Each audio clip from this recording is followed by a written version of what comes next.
Welcome back to Friday's edition of News Geelong. The sun's shining here at McDonald Reserve as it starts to set this evening. We turn our attention to the world of sport, and who better than to take us up to date is Mitch Scoop Cleary. Thanks, Rollo. We have a special interview tonight with Geelong VFL captain Troy Selwood as he prepares to lead Geelong's VFL side out onto Etihad Stadium against Port Melbourne at 2:15 on Sunday. Well, Troy, it all comes down to this. The grand final Sunday at Etihad, and you're there. Yeah, look, it's been a fantastic journey, Nico. We've been a lot of ups and downs throughout the year, but a lot more ups than downs, and we're just really rapt that we were able to qualify for the grand final and give ourselves a chance to win the premiership. But it's one of those things. There's a lot of work to do before 5 o'clock on Sunday, so we're ready to give it one last crack and see how we go.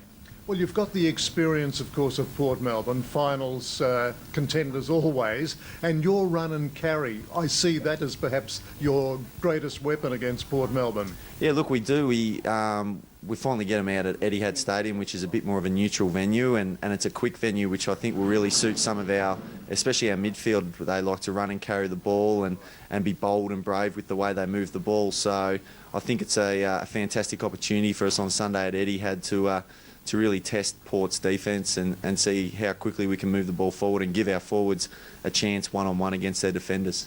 Now, how did we all pull up after that great game against Werribee? Everybody fit and sound? Yeah, everybody's pulled up really well. So we've got even Mark Corrigan, who had a back spasm, was out with a back spasm last week. He trained fully today. So there's probably there's maybe a little bit of selection decisions to be made in regards to does Mark come back in.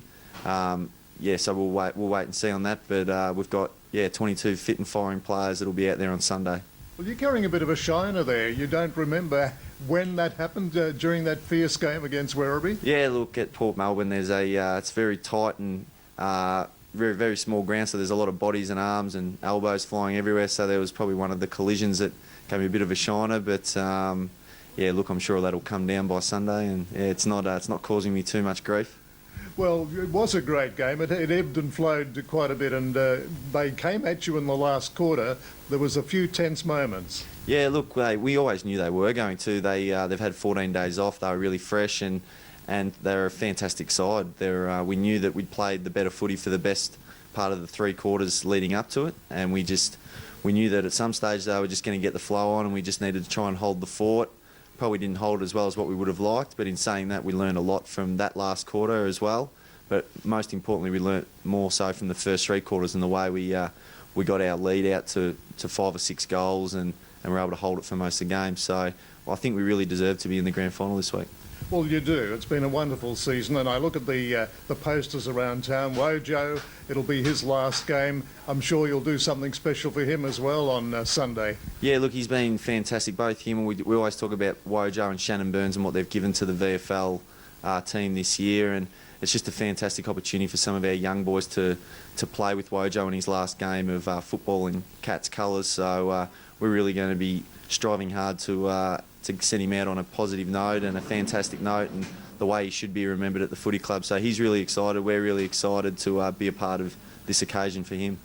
Well, it is a great ground, Etihad, and a lot of you guys have had the experience of playing on that oval, haven't you? Yeah, well, like I know a lot of Port Melbourne guys have, but at the same time, there's a lot of our guys who have played NAB Cup at Etihad, so they're familiar with how to play the ground and the surroundings and everything. So I think in terms of experience, we've probably got, if not more, players that have played at the ground before and know how to play the Etihad Stadium.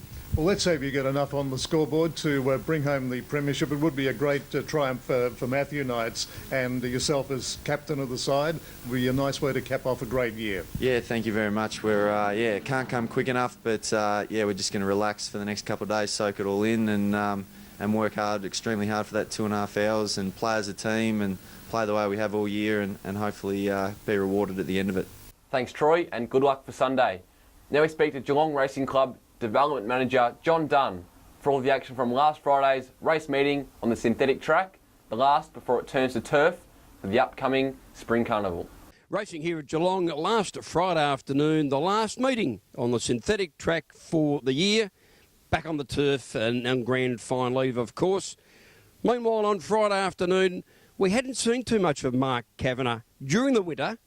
In recent weeks, though, he's been prominent here at Geelong on the synthetic, churning out winner after winner. Well, he was at it again on Friday afternoon when the long odds-on favourite, If I Could, proved too strong in the opening event with stable jockey Michael Roddup.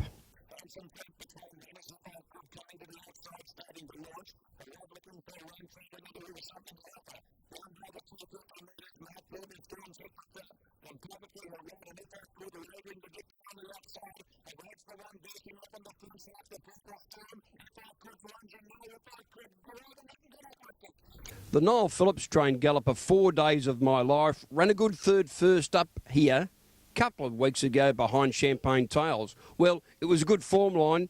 The problem is punters didn't know it. Champagne Tales came out and won later in the afternoon, but meanwhile 4 Days of My Life proved the form good when he won his first race in the Breezy's Club Maiden Plate.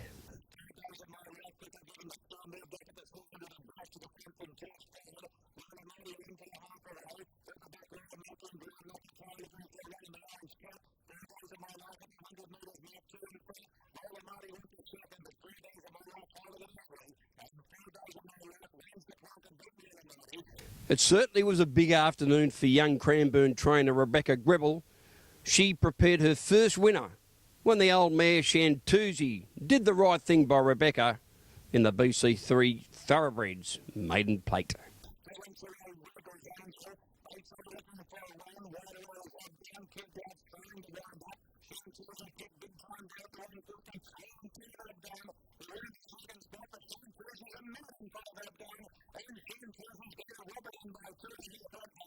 The David Hayes trained filly Rose Patton.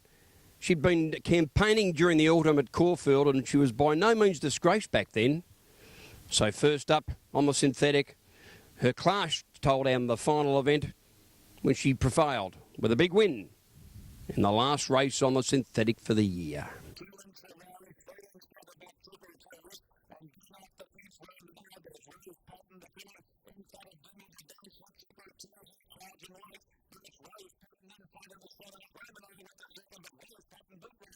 And that's the wrap-up of synthetic racing for the year here at Geelong.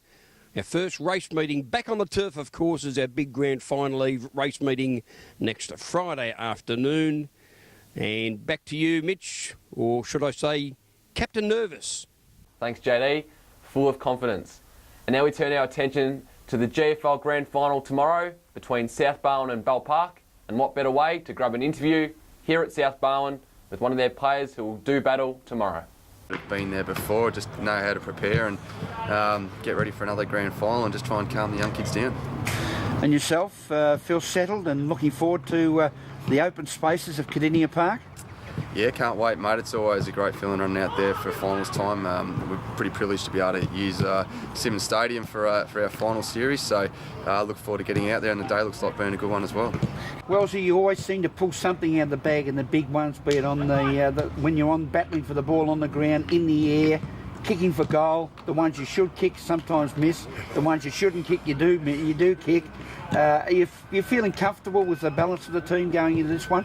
Yeah, look, we're really comfortable. We've had predominantly the same squad for the majority of the year, and the boys have just really starting to click right now and playing some real good footy. So I think with the balance of the team, we're pretty strong all over with the forwards, mids, and backs. So look, hopefully we can get out there on the weekend and put it all together and do the job. And finally, Corey, are you comfortable with the balance of the side? Are we going to be seeing same players? Are you going to be missing any? Casey Tatungi, for instance, with the VFL playing on Sunday at Etihad, the likelihood of any South Barwon players going to be missing out or not?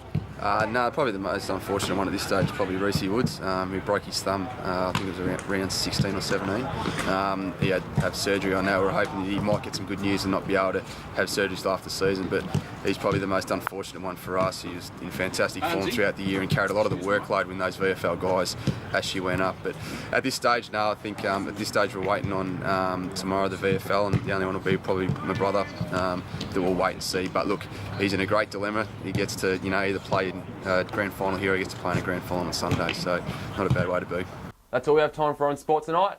Be sure to catch us next week for all the updates from the local footy and VFL Grand Finals.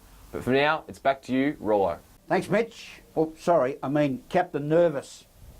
Let's have a look at weather for Geelong and the Surf Coast over the next 6 days.